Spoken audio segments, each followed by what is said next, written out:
और हम समझते हैं कि अल्लाहुम्मा सल्ली अला मुहम्मद व अला आले मुहम्मद जब हम नमाज में पढ़ते हैं तो इससे मुराद सैयद होते हैं,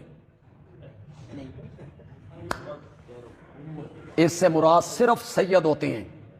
हज़रत हुसैन की औलाद जो आ रही है, आले रसूल और आले मोहम्मद से मुराद सिर्फ वही हैं। मैं कुरान की मिसाल पेश करता हूं जब, तो आगे से गालियां निकालने लगते हैं, बेस किस नाल जाके जोड़िया। मैंने उनसे जाके जोड़ा नहीं है, मैंने सिर्फ एक मिसाल दी है।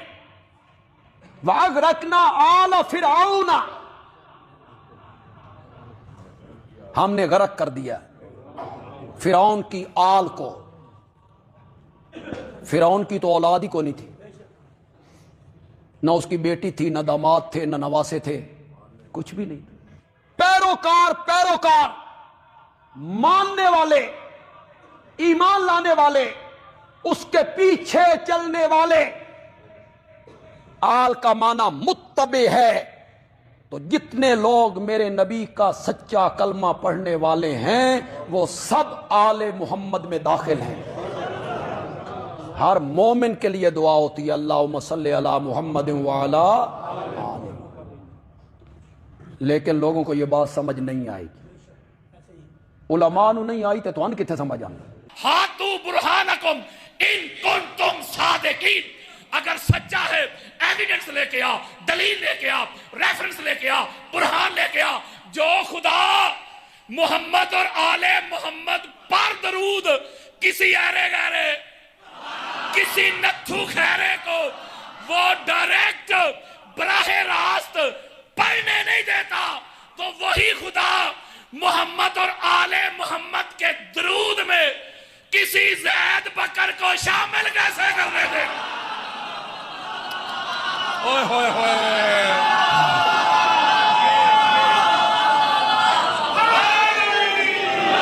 इसलिए दरूद दरूद है ही मोहम्मद और आले मोहम्मद पे है। आप सही बुखारी खोलें, हमारी अहले सुन्नत की सबसे बड़ी किताब है। आपके सामने सुन्नी बैठा है, मुझे अपनी सुन्नियत के लिए मौलवी साहब से सर्टिफिकेट नहीं चाहिए।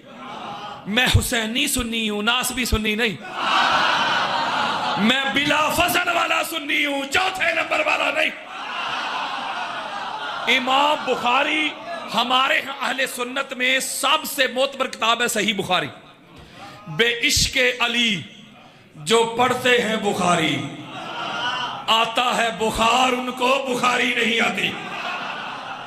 बुखारी खोले, सारे सहाबा हजरत अबू बकर से लेके हजरत बिलाल तक सारे सहाबा मिल के आगे हजूर की बारगाह में बुखारी दे रहा हूं। कैफा नुसल्ली या रसूल अल्लाह, या रसूल अल्लाह, अल्लाह ने हमें आर्डर तो दे दिया ईमान वालों, दरूद पढ़ो मोहम्मद और आले मोहम्मद पे। कैफा नुसल्ली, कैसे पढ़े? ये कौन पूछ रहे हैं? हजरत अली अलैहिस्सलाम। उससे अब्बा यार पूछ रहे हैं कैफा नुसल्ली। अब हजूर जवाब क्या इरशाद फरमाते, सुनो। फकूलू, हजूर मत पास तुम कहा करो, जब मोहम्मद और आले मोहम्मद पे दरूद पढ़ना तो पास तुम कहा करो अल्लाहुम्मा सल्ली अला मुहम्मदिन व आले मोहम्मद। तुम कहा करो अल्लाह की बारगाह में। ये पूछ कौन रहे हैं? यार से आबा पूछ रहे हैं। हजूर ने तो ये साथ इरशाद नहीं फरमाया कि अपने पे भी पढ़ा करो। और यारों से आबा पूछ रहे हैं। फर्क मरातब तो बेशुमार हैं। कुछ लोग मुफाजला करवाते हैं सकलैन का शेखैन के साथ, कुछ लोग मुफाजला करवाते हैं सहाबा और अहले बैत का। हमारे इमाम अहमद बिन हंबल अहले सुन्नत के सर का ताज, ये जिस पिलर पे, जिस स्तून पे पूरी सुन्नियत खड़ी है ना, उस पिलर का नाम है इमाम अहमद बिन हंबल। और इमाम अहमद बिन हंबल कहते हैं कि अली अलैहिस्सलाम का किसी सहाबी से कंपैरिजन करना ही जहालत है। वो कहते हैं अली अलैहिस्सलाम को किसी और से क्यास करना ही मना है, जहालत है, गुमराही है, हलाकत है। क्योंकि अली तो नफ्स रसूल है, अली तो दमे रसूल है, अली तो लहमे रसूल है, अली तो नूरे रसूल है, अली तो रूह रसूल है। तो अली अलैहिस्सलाम का दूसरों के साथ कंपैरिजन ही नहीं बनता। बेशुमार फर्क मरातब है। मैं एक ही जुमले में आपको समझा दूं कि अहले बैत कौन है और सहाबा कौन है। मैं मौलवी साहब को, मुफ्ती साहब को, जहां तक मेरी आवाज जा रही है, उनसे एक सवाल करता हूं। तू कहता है नहीं सहाबा अफजल अहले बैत से। मैं तुझसे एक बात करता हूं, रिक्वेस्ट करता हूं, लड़ाई नहीं करता, झगड़ा नहीं करता, तुझे कहता हूं कि अब तुम जब नमाज अदा करो जोहर की या असर की, जब नमाज रुकू करके, क़याम करके, सुजूद करके, जब कबूलियत के लिए जब तशहुद में बैठ जाओ तो ऐसे करना, कहना अल्लाहुम्मा सल्ली अला मुहम्मदिन व अला अस्हाबे मुहम्मद कमा सल्लैता अला इब्राहीमा व अला अस्हाबे इब्राहीमा इन्नका हमीदुम मजीद। तो यार मैं कोई लड़ाई कर रहा हूं, मैं कह रहा हूं तू ऐसे पढ़ना ना। अब मौलवी साहब कहेगा नहीं ऐसे पढ़ूंगा तो नमाज नहीं होगी। मैं कहूंगा मौलवी जी हुण भी नहीं पता लगे अहले बैत कौन है और सहाबा कौन है। हजरात, कोई हनफी हो, बरेलवी हो, शवाफे हो, मालकी हो, जाफरी हो, जब नमाज अदा करता है, जब तक अहले बैत पे दरूद ना पढ़े उसकी नमाज होती नहीं। और सहाबा का नाम लेके पढ़ दे तो पढ़ी हुई भी रहती नहीं। ओए मन ले, दरूद पढ़ने वाले होर नहीं ते दरूद वाले होर नहीं।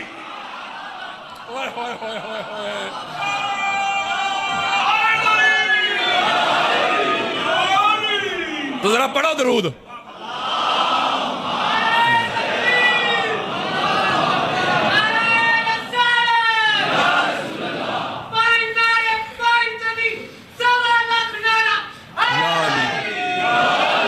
मुबारकबाद पेश करता हूं नसीर भाई को, इनकी पूरी फैमिली को, इनकी पूरी टीम को कि जिन्होंने आज के पुरफितन दौर में, नफ्सा नफ्सी के इस दौर में, तकफीरियत के इस माहौल में, फिरका वारियत के इस दौर में, जिन्होंने जिक्र मोहम्मद और आले मोहम्मद की ये पाक महफिल और मजलिस का एहतमाम किया है।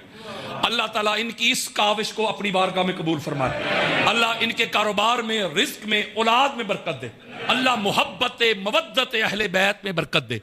आप भी सफेद दाढ़ियों वाले हैं, बुजुर्ग, जवान, बच्चे, माएँ, बहनें, बेटियां, बाजियां, दूर दराज से, कुर्ब जवाब से, जहां से भी आप चल के आए हैं, अल्लाह सबकी जोड़ियां भर के भेजे। अल्लाह कोई गम ना दे गमे हुसैन के सिवा।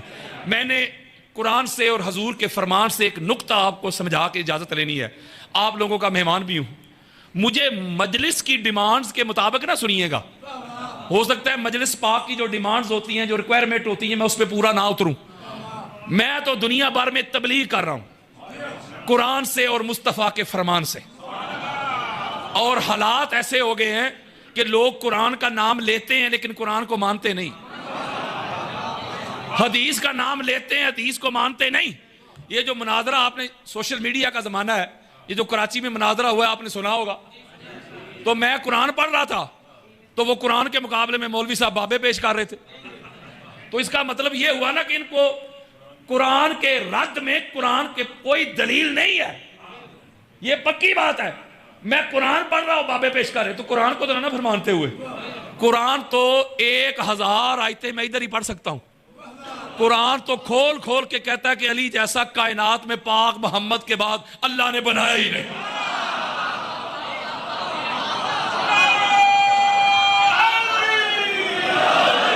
ये मौला अली अलैहिस्सलाम के अलावा कोई एक सिंगल वर्स, एक सिंगल आयत किसी की अफजलियत पे ये बयान नहीं कर सकते, कभी भी नहीं कर सकते। हाँ बाबे कर सकते हैं, वो मैं भी कहता हूं, फलां ने कहा, फलां ने कहा, फलां ने कहा। हम कहते नहीं कुरान की तरफ आओ, मुस्तफ़ा के फरमान की तरफ आओ। और लोग चौक में, बाजार में खड़े होके कहते शिया ठेकेदार है अहले बैत के, हम भी मानते हैं अहले बैत को। वो भी दावा करते हैं हम अहले बैत को मानते हैं जिनको छठे इमाम का नाम भी नहीं आता। मुझे बेशुमार दोस्त मेरे कहते हैं, बड़े बड़े दोस्त, अल्लामा साहब ये 18 जेठ को शिया सबील का एहतमाम करते हैं, लोगों को गाड़ियां खड़ी कर करके उनको पानी पिलाते हैं, शरबत पिलाते हैं, कई जगहों पे ये अपना बोतलें भी देते हैं लोग। तो ये 18 जेठ को क्या हुआ था? कसम से उनको ये नहीं पता 18 जेठ को क्या हुआ, तो कहते हैं हम अहले बैत को मानते हैं। कारी जी अगर अहले बैत को मानते हो तो फिर उनको क्यों मानते हो जिनको अहले बैत नहीं मानते? अगर अहले बैत को मानना है, अहले बैत के दुश्मन पे तबर्रा करना होगा, तल्लक को तोड़ना होगा, वास्ता खत्म करना होगा। तेरे कुछ नहीं लगता है। जो अहले बैत का हो जाए गैर भी हो क्या मेरा है, जो अहले बैत का नहीं बाप भी हो क्या मेरा नहीं। जब तक तेरी दोस्ती दुश्मनी का म्यार अहले बैत नहीं बन जाते, तब तक चौक में खड़ा होके ये ना कहना कि मैं अहले बैत को मानता हूं। अहले बैत को मानना खाला जी का घर है। हाँ, अगर मुनाफिकों की तरह मानेगा तो वो चलेगा। अगर उस तरह मानेगा जिस तरह मानने का हक है, तो फिर गालियों के लिए तैयार हो जा, फतवों के लिए तैयार हो जा, किरदार कुशी के लिए तैयार हो जा, गोलियों के लिए तैयार हो जा, FIR के लिए तैयार हो जा, सोशल बाइकाट के लिए तैयार हो जा। अहले बैत को मानना कल भी मुश्किल था, आज भी मुश्किल है। यार लोग कहते हैं रिश्तेदारी बड़ी चीज है, फलां का हजूर से ये रिश्ता, फलां का हजूर से ये रिश्ता। मैं भी कहता हूं रिश्तेदारी बड़ी चीज है, लेकिन रिश्तेदारी तब नफामंद होती है जब मानना भी उस तरह जाए जिस तरह मानने का हक है। अगर मानना ही नहीं तो रिश्ता जितना मर्जी करीब का हो, और यार बेटे से बढ़ के होता है कोई करीबी रिश्ता। बोलो यार, बेटा तो नूह अलैहिस्सलाम का भी बेटा था यारो, नबी का बेटा, यार नबी का बेटा, कोई आम बंदा नहीं, नबी था पुत्र। यार समझ तो आ रही है ना मेरी। अच्छा, वो नबी का बेटा था, नहीं ना माना उस तरह जिस तरह मानने का हक था, तो नजरों के सामने डूबा कि नहीं? बोले यार डूब गया। तो किधर गई रिश्तेदारी? कुरान पढ़े, बेशुमार अंबिया उनकी बीवियां ऐसी गुजरी हैं जिन्होंने इस तरह नहीं माना जिस तरह मानने का हक था। तो नबी की बीवियां होकर भी जहन्नमी। और यारो इससे बड़ा मैं रिश्ता कहां से लाऊं? अदल करे थे थर थर कंबन, उचिया शाना वाले हूं, फजल करे थे बख्शे जामन, असा वर्गे मुंह काले हूं। मौलवी जी बेन हो बहदर, जन्नत कोई नहीं जासी, क्या सौरे क्या साले हूं। रिश्तेदारी तब नफामंद बनती है जब रिश्तेदारी के साथ माना भी जाए। तो ये कैसा तेरा मानना है कि अहले बैत से भी मोहब्बत के दावे और अहले बैत के दुश्मनों के भी कसीदे? ये कैसा मानना है? वो यार महबूब का महबूब भी महबूब होता है, महबूब का दुश्मन भी दुश्मन होता है। तो तुझे ये दावा करने की जरूरत ही नहीं कि मैं मानता हूं, ये कहने की जरूरत ही नहीं। तू जब बोलेगा तो पता चलेगा किसे मानता है। और मैं एक बात आपको बताऊं, आप इसी बात पे अगर सारी जिंदगी अल्लाह का शुक्र अदा करते रहे ना, इसी बात पे कि अल्लाह ने आपको मानने वालों में रखा है। ओए होए। अच्छा, गैर सियासी जुमला है वकील साहब, एडवोकेट साहब, गैर सियासी जुमला। ये 1.5 साल से पाकिस्तान की सूरत हाल आपके नजरों के सामने ही होगी ना। वो सियासी सूरत हाल बड़ा खास नुकता है। वो भी छोड़ गए जो कहते थे कोई मेरे सर पे भी गोली मारे नहीं छोड़ूंगा। वो भी छोड़ गए जो पहले दर्जे के सियाबी थे। वो सियाबी साथी को कहते हैं यार, वो शुरू के साथी, वो भी छोड़ गए। अच्छा, छोड़ने की वजूहात 2-3 है बस। क्या? एक पहली वजह ये हुई होगी कि कहीं से माल की ऑफर हुई होगी।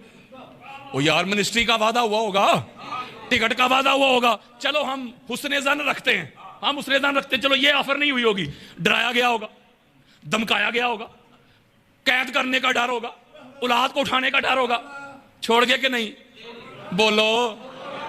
पता नहीं कौन सा नशा चख लिया था मीस में तमार ने,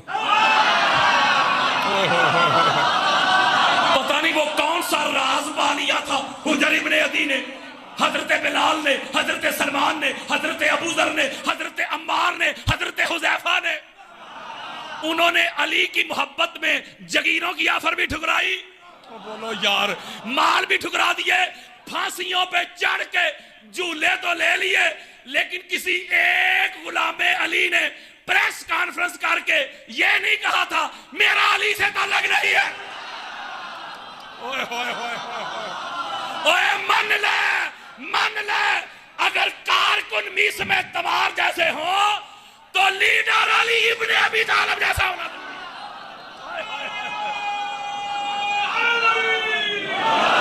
ये नशा ही ऐसा है, अल्लाह की इज्जत किस्म, ये नशा ही ऐसा है। अगर किसी बंदे ने सारी जिंदगी सेब ही ना खाया हो, एप्पल, आप उसे उसका टेस्ट समझाते रहे, जायका, वो यार सेब का जायका ऐसा होता है वैसा होता है, वो बेचारे ने सारी जिंदगी चखा ही नहीं, आप समझाते रहे। इन्होंने इश्क अहले बैत का जाम पिया ही नहीं। लोगों ने कराची की सरजमीन पे मीटिंग्स की, उन्होंने एहतजाज किया, जी ये अली और वलीउल्लाह की अजान को रोकना है, ये अज़ादारी हुसैन के जुलूस बड़े बड़े लंबे, इनको रोकना है। आप यूट्यूब का जमाना है, खोल के देखे, मैंने उसी वक्त जवाब दिया था। मैंने कहा था मुफ्ती तू रोकेगा, तेरी औकात क्या, तेरी हैसियत क्या, तेरी जात क्या, तेरा वजूद क्या। तेरे बाप उमैया से लेके ज़िया तक बड़े बड़े आमिर आए, बड़े बड़े जाबिर आए, अली और वलीउल्लाह की अजान को करवाने वाले, अज़ादारी हुसैन के जुलूस को रोकने वाले, गाजी अब्बास के अलम को उतरवाने वाले, वो रोकने वाले रुक गए, मर गए, मिट गए, हवाओं में उड़ गए। गाजी का अलम जैसे कल लहराता था आज भी लहराता है, क़यामत तक लहराता रहे। मैंने कहा मौलवी तुझे पता ही नहीं हुसैनियों का, शिया सुन्नी की बात नहीं कर रहा, हुसैनियों की। मैंने कहा तुझे पता ही नहीं हुसैनियों का, जा कब्रिस्तान चेक कर, आज भी हुसैनियों की कब्रों से लहू टपक रहा है। ये वो कौम है जिन्होंने जवान बेटों के लाशें उठाए हैं, इन्होंने पाबंदियां बर्दाश्त की हैं, बम धमाके बर्दाश्त किए हैं, फायरिंगें बर्दाश्त की है, लेकिन अली और वलीउल्लाह पे कंप्रोमाइज नहीं किया। मैंने कहा मुफ्ती तुझे मुगालता लग गया है, ये हुसैनी है, ये बुरके पहन के भागने वाली कौम नहीं है। हमारा तो सीना अज़र है। मैं पाकिस्तान के अदारों को, पाकिस्तान की एजेंसीज को मैसेज देना चाहता हूं, हुसैनी तो होते ही पुरअमन है, हम तो अपना सीना पेश करने वाले हैं। पहचानो कौन है जो मुल्क के पाकिस्तान की सालमियत के दुश्मन है, कौन है जो पाकिस्तान को फिरका वारियत की तरफ धकेलना चाहते हैं, कौन है जो इस्लाम के दो अजीम बाजू शिया और सुन्नी इनको दस्तों गिरेबान करना चाहते हैं, कौन है जिनको बाहर से फंडिंग होती है, कौन है जिनको बाहर से माल मिलता है कि भाई को भाई से लड़वा दो, जो शिया सुन्नी फसादात पे तकरीरें करते हैं, जो काफर काफर के फतवे लगाते हैं। मैं उनको कहना चाहता हूं ऐसे अनासर कुरान के दुश्मन, रसूल के दुश्मन, अहले बैत के दुश्मन, सहाबा के दुश्मन और पाकिस्तान के भी दुश्मन हैं। ये मैं इसलिए इनको चुभता हूं, मैं आज के पुरफितन दौर में ये नारा लेके निकला हूं, शिया सुन्नी भाई भाई। मैं कहता हूं अपनी फिका को छोड़ो ना, दूसरी को छेड़ो ना, करीब आ जाओ।